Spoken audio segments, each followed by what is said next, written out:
Welcome to Going Beyond. Thank you so much for once again joining us here. Kapildev Arulmozhi is here in my studio today. He's what I would call a high achiever, and I'm going to find out from him what makes him tick. So thank you so much, Kapil, for being here with me. Thank you so much, I Jennifer. appreciate your time.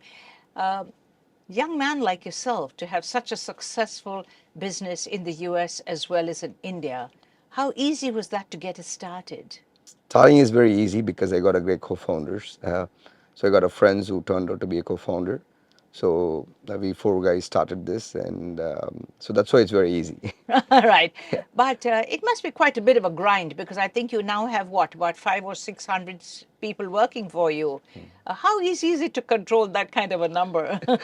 This is not easy actually. Yeah. And when you wanted to control those guys, and actually, like you can't control today's Gen Zs and all You those can't. kids, right? You have to go with the flow. But building You're a Gen great, Z yourself. yeah, like little old Gen Zs, I can say. Not really. But if you look at it, like you have to build a great culture for them and also a proper career progression. That really help, in terms of moving them very easy. Right. So do you spend a lot of your time in the US for your work, or is it primarily based here out of Chennai? So I live a beautiful life, like 3 months in US, 3 months in India. So 3 months is purely for business trips and going around meeting customers and doing all those things. And weekends is my trekking spots. Okay. Then another 3 months is purely family operations and all those things in Chennai. Right. So Now, how easy is it for somebody like you to be actually running and controlling a business in the US, in California, right? Where you are? actually, it's very easy today. Like people are welcoming various people around the world, right? So that to US is so forward thinking, and it's very easy for me to go and like establish a business out there. There's a lot more to you than all this tech stuff we're talking about. Yeah, Did I see that you're called the Green Man of Chennai? Is yeah, that right? Now you got to tell me why exactly. I know you plant trees, but exactly. Like I run a community called Live for Others, live and for Live others. for Others. Yeah, basically, it's not a registered and all those things kind of community. It's a walk in and do your stuff and get out, right? So we started this, inviting college folks to plant trees because I felt we are shortage of trees in city. So our green percentage is very low in Chennai of late. So slowly we wanted to improve that, and we started like 10, 12 years back, and we close to 1.5 lakh trees, I think, with the various community help and college kids, and so many people are gathering around doing this.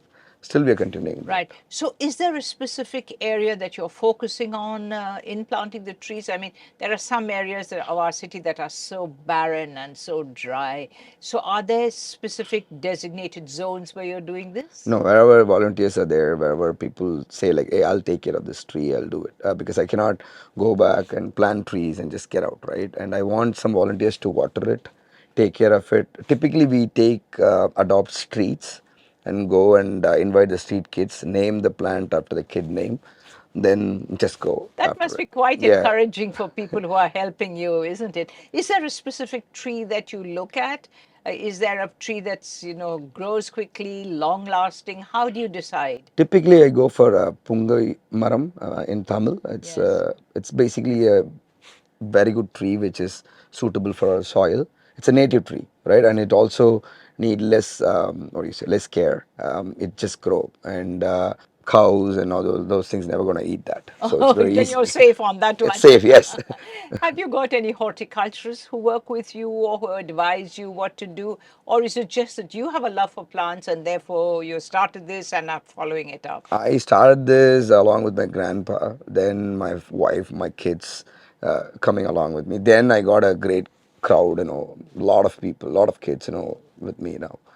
And they're all coming along with me. Right. So how old was your grandfather when he got you interested and the two of you started this 15 years, you said?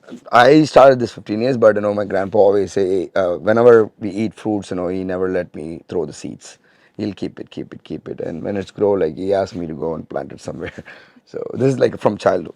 That's so wonderful. Which is the one area of the city where you have the most number of plants? Riddles in my area. You live there, right? Yeah, I live there, Okay, so okay. I wanted to like start from my area first. Then it's actually like really good now. Right. Will you eventually sort of move into like fruit-bearing trees or shade-bearing trees or flowering trees? Shade, I can say, right? Fruits again, it's a politics.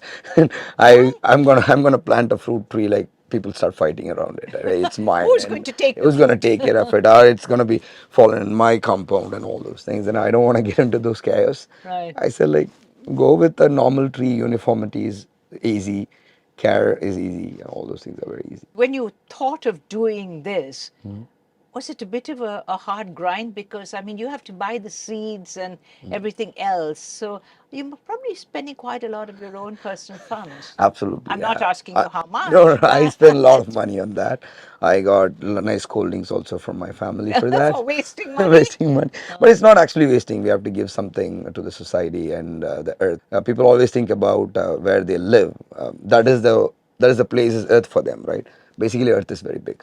So you have to consume entire earth is yours and do something for the people after you're not here. Right. So, I was just wondering if you get any assistance or cooperation or encouragement from local government authorities or people in the area, or do you in fact find that they are resentful of private individuals like yourself getting involved in something like this? no, no, actually, they're very helpful. I know. I Really? think local government, local body, politicians, and they're super guys. And people always have a wrong assumption on them, right? When you do that, the encouragement and the support.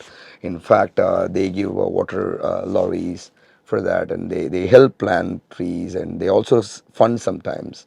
So they are amazing folks. Right. I never find any any chaos in terms of like facing them, all those things. It's very easy, very smooth. They come, they plant trees, they take picture with us, and we Really? all take picture with them. They even bring the families, and in fact, I have to mention this. One of the local chairman, like he's the one who first funded my trees also, right? I was doing alone, and he said, "Hey, I will buy 5,000 trees for you. Can you just do it?" And he never want to mention his name as well. Oh, So those really? kind of folks are there always. Like they're very good folks. It's sort of nice to hear that kind of thing. What about the participation from the local community? I mean, you did say the children, they are very keen. Are people generally, residents, excited about the whole thing? Absolutely. I think it might be way they speak to them. And then, I got good support from the local residents and even the kids coming in and their parents coming in. And we all like eat together in the road. We all do that stuff. It's Right. amazing. With your very busy schedule, and I'm sure it is extremely hard schedule to follow, are you actually able to get the time to go and look at your plants, look at the trees, look at what you started, and feel good about that? Do you manage to get the time to do that? Yeah, a few places, not all the places I can say, because how we plan this is we particularly have a volunteers for each and every streets and each and every schools and all those things, and they take care. I never want to own and say, hey, It's I done mine. this, right? You can't do that with environment and earth. So once you dedicate it, it's dedicated, and other people has to own it, and then only you can grow that. It's amazing and very satisfying to actually hear somebody like you talk about the environment, because I think that's such a neglected area. You've also been looking at lakes and developing water bodies. Yes. Tell me about that, couple, I please. think I'm doing very small. We started with Porur Lake with one of the NGOs called Aramsai and all those guys. Padai, another one. And these guys started this, then Live Further just joined with them and we start collecting funding and bringing volunteers. And we recovered that Porur Lake. In fact, government done a massive support for us in terms of taking those garbages and all those things from outside. And they actually like gave all the facilities and everything. Right. So when you talk about the water bodies, you're actually cleaning the existing water bodies? Yes, That's a tough thing to do. How do they do that? I think most of the time, in summer it's dry. We go, we cleaned it, and put together a great, mud around it and start planting trees and make sure like water bodies. So does the government cooperate with you on that project as Absolutely, well? absolutely. I'm really happy to hear that, Kapildev, because we have sometimes a very not very good I think it's impression. a narrative, right? It's a And narrative, yes. people never want to do on their own, and they start blaming others. And the government is very easy to blame. I never blame anyone. In fact, I never blame who's not coming out of the streets. Also, like that's their personal job. But when you want to do it, go do it rather than talking about it. Right.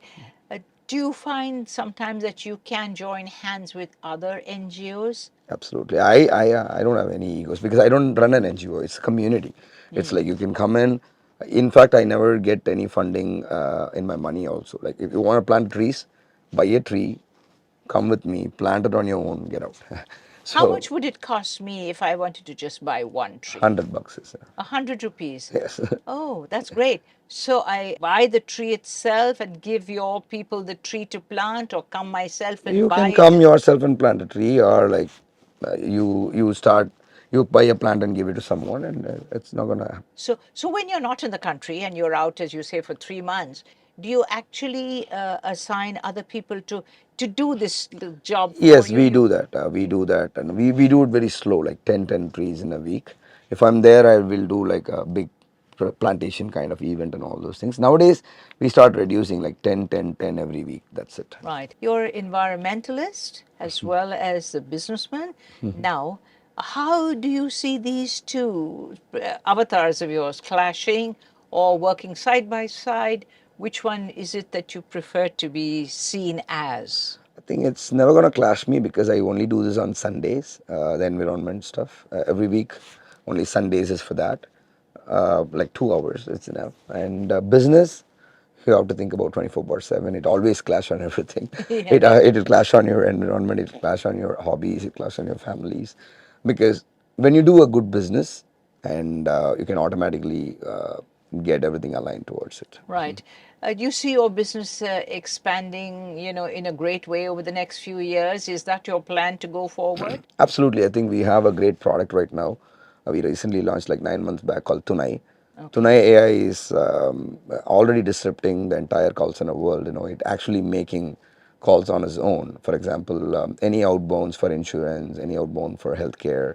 So Tunai is already talking, right? Once your agent qualified, it actually like, talk to all the guys. For example, you have to spend so much of money in terms of getting a qualified lead, and it automatically doing it with just 5 rupees. Right. So it's gonna give a big impact. Tell me about AI, because I'm always concerned in a way. Is it good? Is it bad? It's actually so good. It's gonna enable you, right? For example, when tractor comes in, everybody said farmers gonna die, the cattle's gonna die, and all those things. It's not. Tractor enable your agriculture, right? So I can see AI is your tractor for your agriculture. It's Really? gonna enable you. All you need to do is upgrade yourself. Don't be stalled. Most of the people be stalled and do the same repetitive thing. Like, don't do that. AI, you need to go learn, adopt, and then just move on. So, do you see AI eventually just taking over the whole world? It's already took over the world, right? For example, people still think AI is the content creation. AI is just going to do that. Now the physical AI is going to come. For example, you talk about generative AI, then before that another things comes in like AVR and all those things. Now generative AI, now agentic AI. Now next is physical AI. Physical, basically Physical, like sorry. someone sit and talk to Yeah. me like that, and people will do that. So, why do you need you and me then? You don't need us then. No, it's gonna be double your job. I don't need Jennifer and couple to talk and spend 30 minutes, right? You do your another stuff efficiently. For example, you ask the same question, right? How you balance between your business and environment? So my AI will do my business, I'll do my environment. So you're doubled and you do a lot of things. So, that's where you're trying to sell me the idea of it being very good. No, absolutely good. That's why like again the narrative things comes in, right? People never use AI and say, hey, AI gonna kill us. No, go learn AI, and then you know how. For example, you're gonna do some work in 8 hours. You're gonna do it in 1 hour. So it's going to increase your productivity rather than talking about it's going to take me out of the job, right? When you increase your productivity and you do other things. So, would you recommend that all of us, every single one of us sitting here, right here in this studio, should actually try to educate ourselves in a very small way, if that is possible at all, in the whole concept of AI, what it can do, how it can help you? Is that a good way for just ordinary people to go forward, not to be an expert like you or so many of your colleagues must be? I think you start the basics from learning Python, like a little bit of coding. I think Python coding is very easy. Then go and read about LLMs, RAGs, and all those things. It's very easy today. Like it's not like only engineering grads can do it.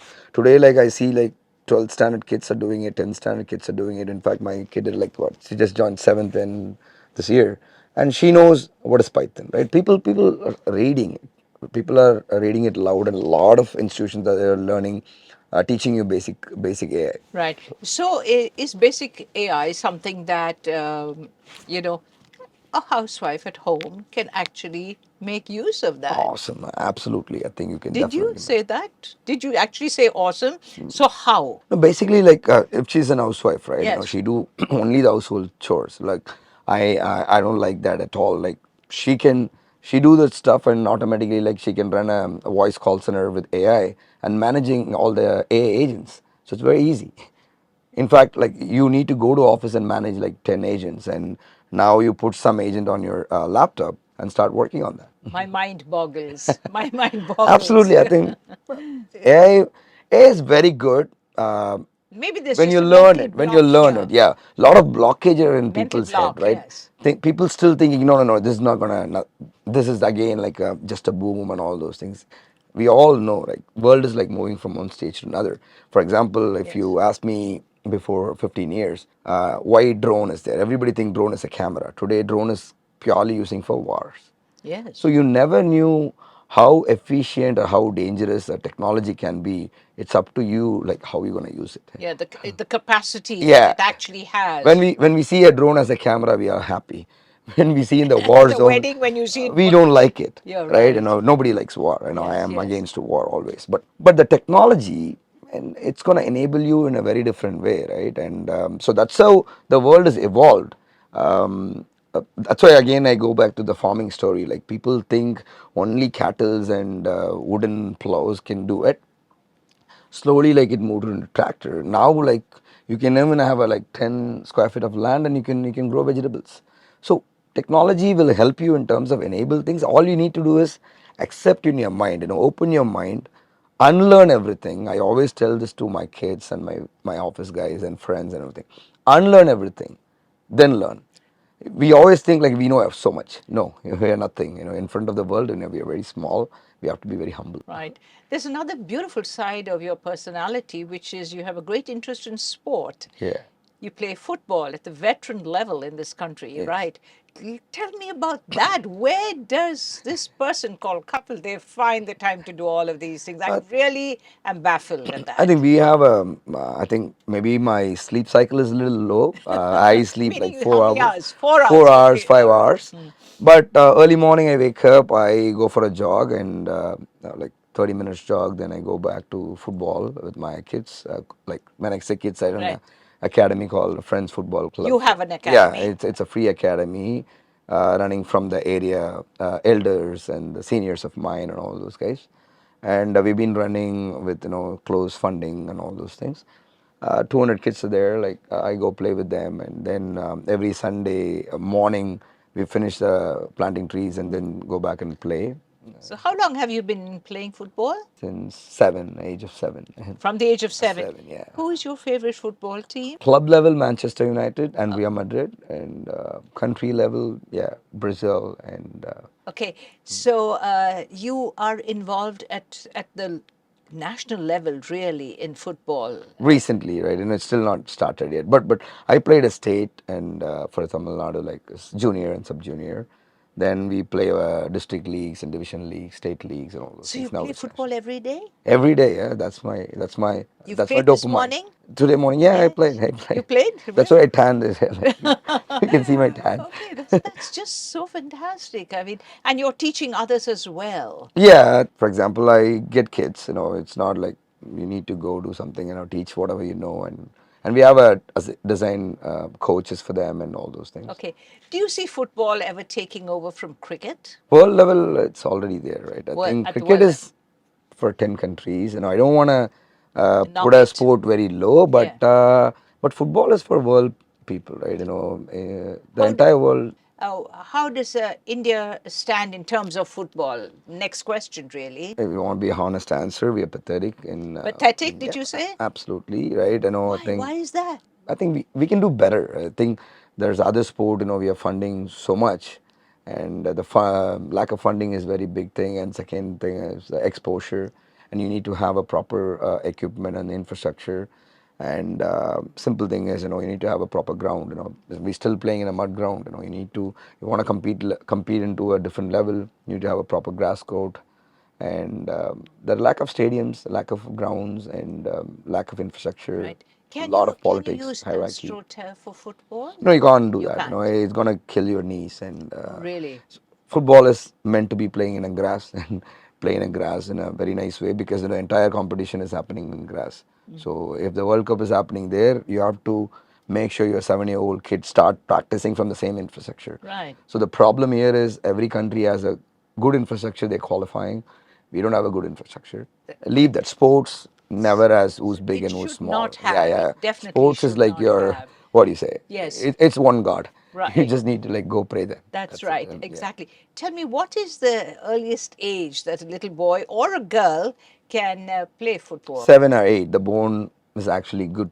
It's growing, and 7 or 8 is a proper age to start. I love to see young girls play as well these days, and Absolutely. I that's think girls very are doing good. really good. I think slowly India is growing bigger. In fact, you can see like day before Minerva FC, the under 16, won Liverpool in 6-0 at the club level. So these kind of stuffs are very happy to see that. And one of my cousin is played in India level, and he got injured, and he played for World Cup qualifier against Iran. His name is Wow. Dhanpal Ganesh. Yeah. So he's still teaching all the other kids and everything. So people still like going to the India level, but not. I can say like only when we play World Cup, we are a grown nation, or else like I And can't is that a accept. long way off, Kapildev? Maybe 20, 25 years, I That's believe. far off. Yeah, That's very far off. I'm saying very low. It might take 30 years, Really, 35 years. as much Absolutely, as yes. that. Yeah. Because now, but I can see a lot of interest because of this astroturf, people. But I still see like parents wants to get rid of the kids and just go push them into the astroturf. No, don't do that. Teach them a proper football. Find a proper coach, find a proper infrastructure, and make them play in a very nice way. Does the government actually, as part of their sports culture and sports programming, does the government spend enough attention, stroke money, stroke time, stroke energy on, fostering some of these games, which are apart from cricket? Yeah, apart from cricket, yeah, definitely that's a question mark, because I can't say what is happening around the government, right? But still, like compared to cricket, every sports is very low in India. Then I think recently Tamil Nadu government is really doing good in terms of pushing a lot of sports, and Bengal is doing good, Maharashtra is doing Right. good, Kerala is doing good. Right. I'm just going to ask you a last question, and that is, you said that you started football at 7 years old. Who pushed you onto the football field? Did anybody, or was it just something that you were actually so interested in doing and I learning? think I'm belong to the place called North Madras. But North Madras is native breed. We are all like we play football. The moment we born, And caroms caroms, and so many other sports boxing, as well. Yes. box. We have a Wrestling best and all boxers, kinds of things. and Yes. we have a best national players in football. Yes. In fact, like North Madras is the guys who got placed in the government comparatively high Because of in city. Yeah, sports. sports. Yeah, income tax. My cousin, my dad in HVF, my grandpa in income tax, my all chittappa, my kid, my friends. A lot of people got placed in central governments and state government only through the sports. We born for that and we Right. play sports.